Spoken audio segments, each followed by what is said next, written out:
dzokera nezhira yamavuya nayo.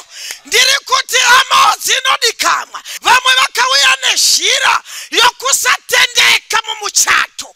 Mukadzi unaye but haupfugwi namarogwe. Uri nyere pavakadziwe. Usadzokera nezhira yakauya nayo. Unoiziva zhira yako yokuti chero kasvika pahembe dzakanikwa pawaya haungodariki. Kungodarika madhiresi namasiketi zviri pawaya haungopfumuri izhira yako. Unoiziva iwe. Unogwadzi wangodarika siketi iri pawaya kuti hamuna munhu musiketi umu ndipfuure. Kuti dhiresi iri harina munhu mukati umu. Handi munoiziva zhira yenyu baba imi. Handi munoiziva zhira yenyu kuti chiuno chenyu chakaregedza. Mukaona mwana akafitiwa nenifomu naye.